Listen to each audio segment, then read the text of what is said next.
discretion is advised. Hello, everyone, and welcome to another edition of the New to Wrestling podcast. This week is going to be a different week, guys. Kelsey is in the middle of a move. All her stuff is in boxes. They will be moved from one location to another location where they will live for an extended, significant amount of time. But in the interim, I thought it would be fun for us to kind of go through not all, a lot of the wrestling that went on this past weekend. If you have been living under a rock, and or you're new here, that don't mean to shame. Uh, WWE hosted three wrestling events this weekend, and AEW had their biggest show of the year, All In, and we're gonna go through WWE Saturday night's main event, WWE Evolution 2, and then all AEW's All In. Sorry, NXT. I would love to be able to just discuss everything all day long forever, but we'd be here for a very long time. And I'm flying the ship solo, so there's got to be some kind of line. But all right, let's get into it. I'm gonna start with Saturday night's main event because it was honestly just my least favorite of the three. Um, we had Randy Orton versus Drew McIntyre. Again, fun, very fun, great match. They're both obviously, on top of their game right now. Orton scored a dramatic RKO, got the win, but after the match was really the drama because this was essentially just the setup to the upcoming SummerSlam match between Randy Orton, Jelly Roll, and Logan Paul and Drew McIntyre. So, Logan Paul distracted, Jelly Roll rushed in to defend Orton, and then gets Claymored in the face. Hey, I get it. This is not new for WWE, bringing in celebrities to do the shtick, do the whole nine. This is the first year that SummerSlam is going to be a 2-year event this year, so I'm not surprised that they're going the WrestleMania celebrity route. So would I like to see Randy and Drew in something probably more important? Sure. But is it going to hurt either of them to participate in this? No. It'll be fine. The United States Championship was on the line when Solo Sikoa defended against his brother Jimmy Uso. This one, it was fine. I don't think anybody was overly excited about this one. We kind of knew what the outcome was going to be. Solo literally just won this championship. He just got his faction in line. I don't think it was a surprise to anyone uh, that he retained. So, uh, the kind of asterisk to this was that Jacob Fatu kind of got his lick back. So we'll see. We'll see where this is going. I'm sure there's going to be far more feuding between Solo and Fatu. But hey, Solo's got his MFTs, not to be confused with NFTs, even though they sound exactly the same. So we'll see. We'll see how long that nickname lasts, or whether they kind of modify it to something else. LA Knight and Seth Rollins gets cut short due to an apparent injury by Seth Rollins. It looked legit as far as I know, but hey, that we are in an era where Triple H likes to Duke dive, jump, pull one over on the fans. So I get it. Um, but if this is a real injury, which I guess it appears to be, it does leave his new faction in a hole. So what that does, we're not too sure yet. I think this is going to be the acceleration of Braun Breaker. I think this is just kind of pressing the fast forward button because hey, this is the evolution.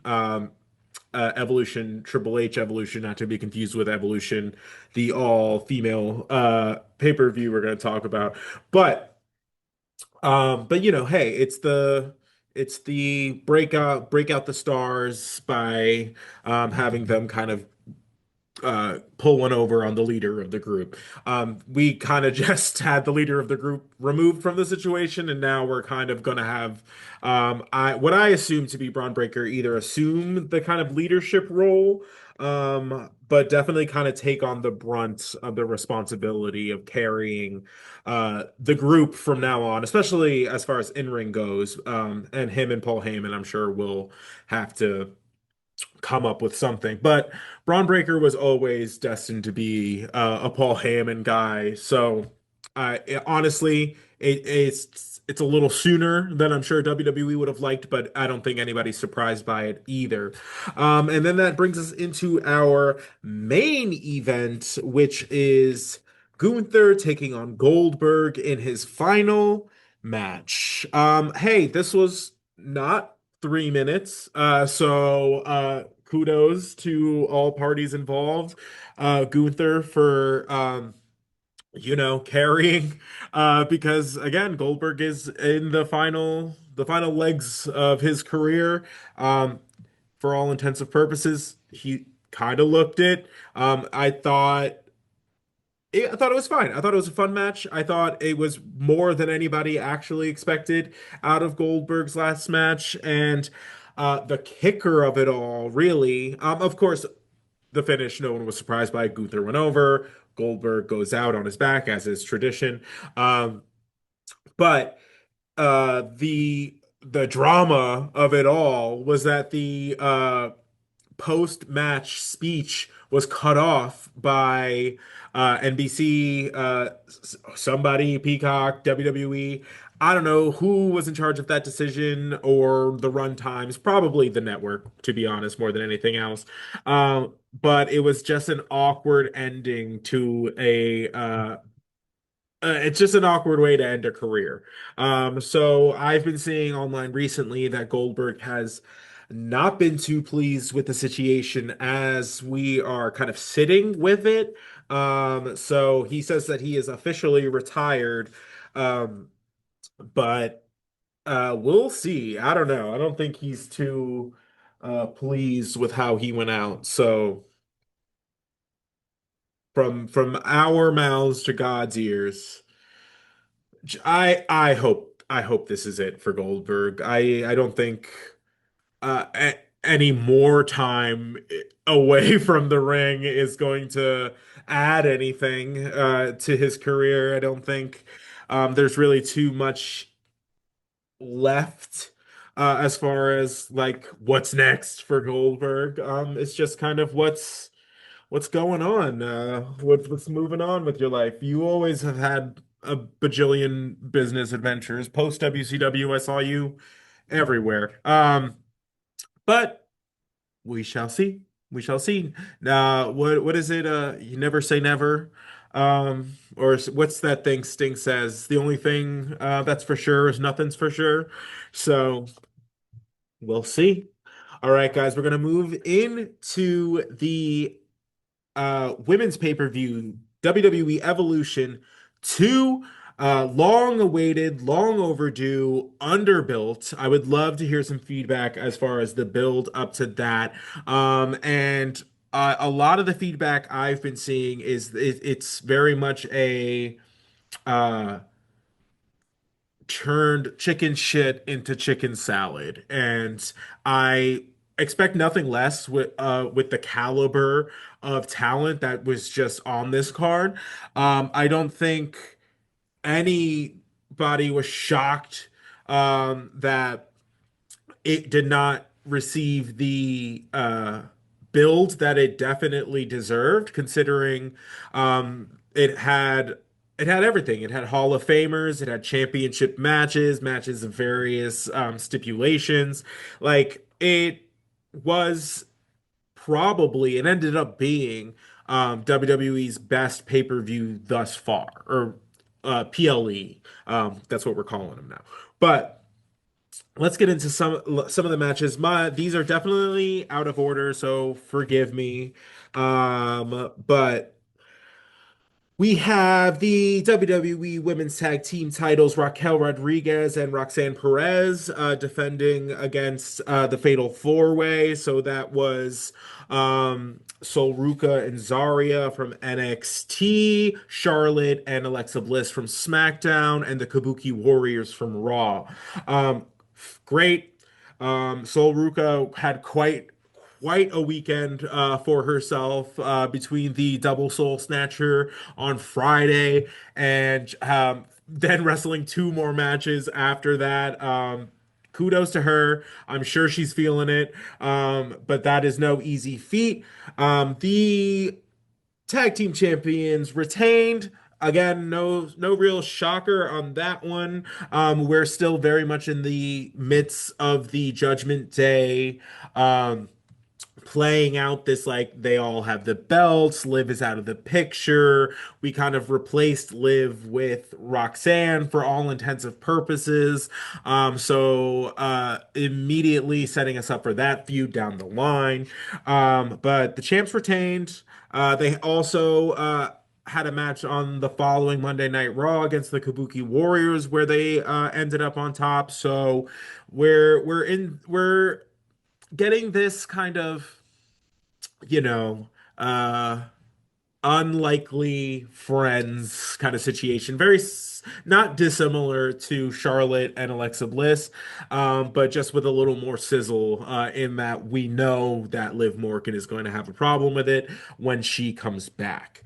The NXT Women's Championship was on the line. JC Jane defended against Jordan Grace.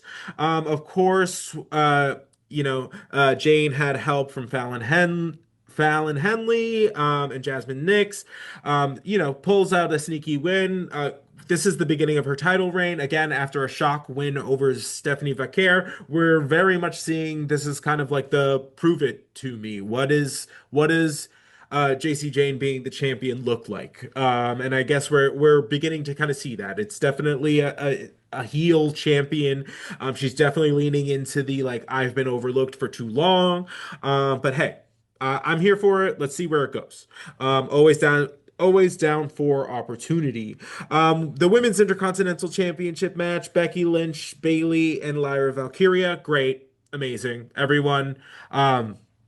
I cannot commend Becky Lynch and Bayley enough for elevating Lyra to their level as far as taking her and that championship from just being kind of the workhorse mid-card title to making it something that is really talked about, really something to be vied over.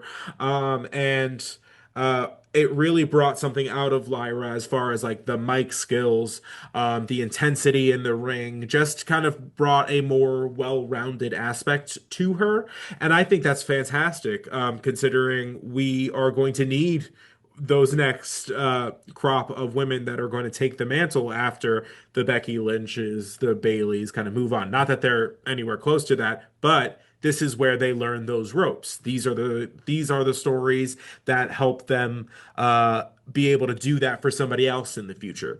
A Grand felt great, opened the show. Absolutely a good time. Big time Bex came out on top. Continuing this story, which is gonna barrel all the way to SummerSlam. Jade Cargill in the no holds barred match against Naomi. She got her lick backs. She got her time. Naomi got her face bashed in. So hey, great match, lots of fun. Keeps Jade looking strong on the way to SummerSlam. And Naomi gets hers, as we know later on this evening. We have WWE Hall of Famer Trish Stratus taking on Tiffany Stratton. And this was a lot of fun. I am always impressed that Trish Stratus today is a far better wrestler than when she retired. I will stand by that.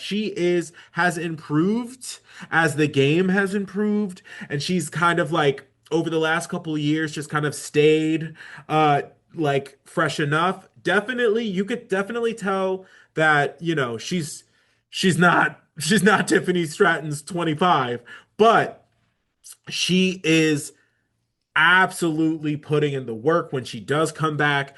The fans gave her that thank you Trish chant at the end. She looked great.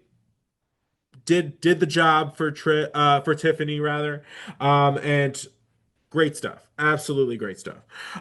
So then, just making sure. Oh, we have the Battle Royal, which saw Stephanie Vaquer come on top. I thought this was one of the most entertaining Battle Royals that I've seen in a very long time.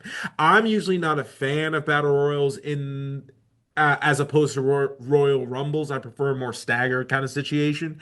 The Battle Royal itself tends to start a little too chaotic for me. Um, but Stephanie Vaquer pulls that on top. I thought this had great moments as far as highlighting Chelsea Green and her secret Hervis.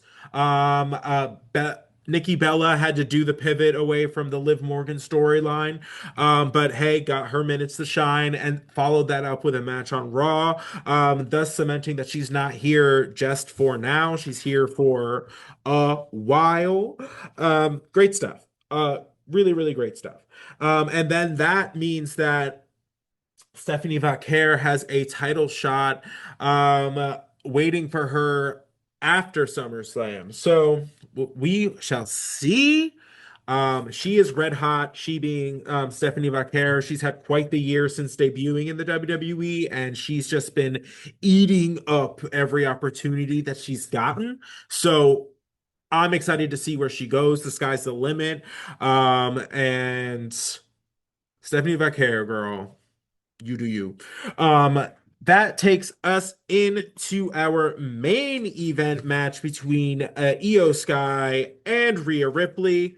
Oh, guys, this was absolutely fantastic. If you have not seen this card yet, if you watch any one match from this is the one to watch. The back and forth, the reversals. Io Sky, like, might be the best wrestler ever. I don't know. She was just unstoppable. The story that Rhea couldn't and can't get the victory over her. I love that Rhea has a kryptonite, that Rhea has an Achilles heel, and that it is another competitor. And I love that. I love it. It makes her more human. It makes Rhea more beatable. Because the way that she's been built is just so unstoppable that you do run the risk of her being too unstoppable.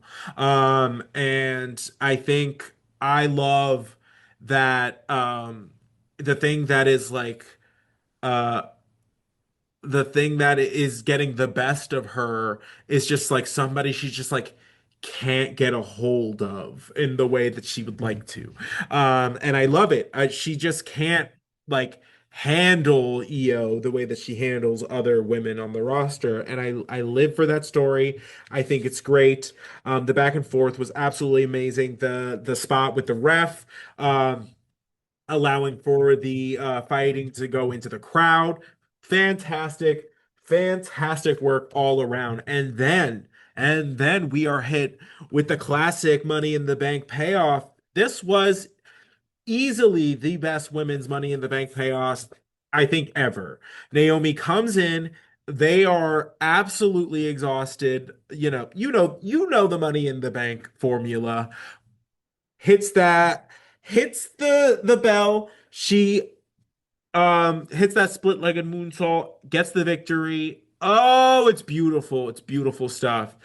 Oh, and then she followed that up on Monday Night Raw with a speech where she was just basically like, "Oh, don't start cheering now. No, no, no, not now, Miss Thing. You missed your opportunity for that.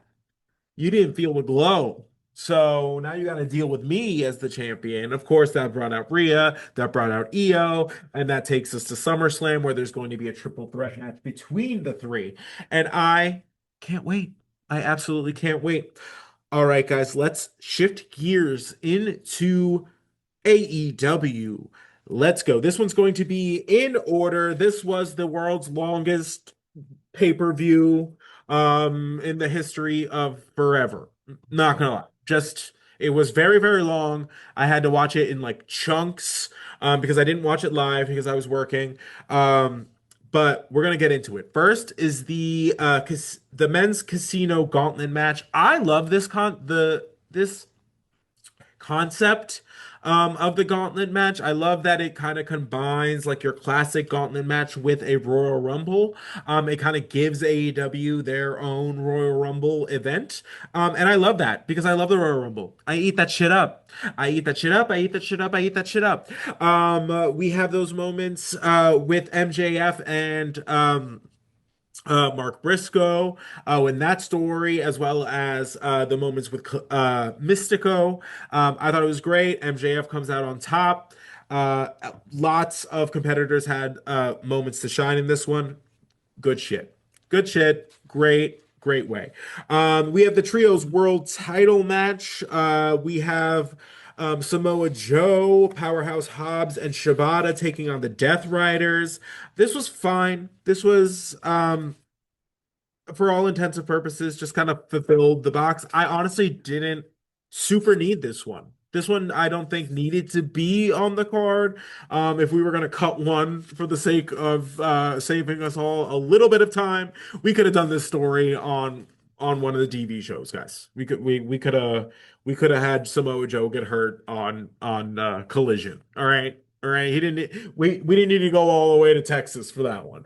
Um, uh, we have the tag team championship triple threat between the Hurt Syndicate, Jet Speed, and the Patriarchy, which saw the the turning of Nick Wayne on Christian Cage and the return of Cope, Edge, whatever you want to call him. He's back to reignite Edge and Christian. He does the little play on words to Christian to the go find yourself after the go fuck yourself promos between the two. I thought it was great, a lot of fun. I love the run that the Hurt Syndicate is on. Shelton Benjamin and Bobby Lashley should have been given way more love and respect in the WWE than what they were given because clearly they had more than enough juice in the tank to be doing great stuff. The women's casino gauntlet match was fantastic. I love that Athena won. I love her. I've been loving her since she was a little Ember Moon on NXT. And she deserves it. She deserves it. I think any match that she is going to be in against Toni Storm is going to be fantastic. So can't wait for that. Swerve Strickland and Will Ospreay take on the Young Bucks. If the Young Bucks lose, they lose their EVP titles. If Swerve and Will lose, then they are unable to challenge for the AEW World Championship for a year. This was great. Spotfest 3000. Lots of fun. Again, I sucker for Swerve and Will Ospreay. I think their work right now is absolutely like second to none. Like it's absolutely phenomenal stuff that they're doing. Love to see the Young Bucks finally take kind of step down. That storyline has run its course. They have abused the authority role as far as we will accept it. So great stuff. Um, Definitely another one you want to go back and watch if you haven't seen it. There's clips all over the internet, but definitely one you want to go back to. So the TNT Championship had to be contested in a fatal four-way between Dustin Rhodes, Sammy Guevara, Daniel Garcia, and Kyle Fletcher. Because Adam Cole apparently with some health issues had to relinquish the title. So this match was great. First, I want to make note that Kyle Fletcher introduced a new theme by Hot Mulligan called the Proto theme. I love Hot Mulligan. I love Kyle Fletcher. that was a match made in heaven. I was not expecting it. I was listening to the song and I was like, this sounds like kind of familiar to me. And then they said who it was, and I was like, oh, that's why I eat this shit up. So that was great. The match itself, also great. I loved the feel good moment of seeing Dustin win. I love that he had his like singles title run in AEW, or is going to have his singles title run in AEW. So cannot wait. And then that brings us into our like triple main event. We have Toni Storm defending her championship against the TBS champion Mercedes Moné. Of course, Mercedes Moné won the Owen Hart tournament to get this chance. She's going for title number 7, and Toni aims to stop her. This match was, if you are just listening, I gave many a chef's kiss into the air. The match was fantastic. The match was so good, guys. It lived up to the hype as far as I'm concerned. I love that they did not give it to Mercedes yet. Why? What is the rush? Where's she going? Uh, it is timeless Toni Storm's time. Let her run this bitch because she's running it well. She has it in hand. The division is being elevated. She is making the women's division in AEW something to be discussed about. And I love that. I love that because that was the biggest gripe in AEW for a lot of fans for so long. And granted, they still have a long way to go. They still got to get that TV time. They're still scratching for the minutes. Like it's 1997. Tony Khan, hey, I'll call a spade a spade. You got to give these women some more time, please. So, um, great stuff. Phenomenal. Another one you want to go back and watch. I'm gonna watch that again. We have Kazuchika Okada and Kenny Omega vying for the unified AEW World Championship. It's a classic. It's great. I loved that it kind of saw Kenny take a, uh, just like an underdog kind of approach. Like he's coming, off of being out for so long with diverticulitis, and like it was a selling point in the match. It was That story was told well, I think. I loved the back and forth that they, of course, were inevitably going to have, but I felt like this one, as opposed to their other clashes, they weren't. It didn't feel like they were coming in on level territory, like level playing field. And it that was the story that was told, and I loved that. Um, so we'll see where Okada goes from here, and what the deal is with this championship. So we'll see what happens to those two lineages and like where we go from here, but very exciting stuff. Um, and finally, we have Hangman Adam Page challenging John Moxley for the AEW Championship in a Texas death match. It was a Texas death match, guys. It was exactly what you were expecting of John Moxley and Hangman Adam Page in a Texas death match. It was bleeding within seconds. It was brutal. There was beds of nails. There was chains. Um, uh, Will Ospreay got taken out. All of the Death Riders got taken out. It saw the return of Daniel Bryan and Darby Allin, fresh off of climbing Mount Everest, came back and he said priority numero uno after crashing a car, because I did see that on the internet. Was to stop John Moxley from the fuckery that was his world title reign. Love to see it. Felt great to see it. Uh, Adam Page deserves the shit out of it. He's doing his best work. That backstage segment between him and Swerve, I thought was great. I thought the storytelling in the match was great.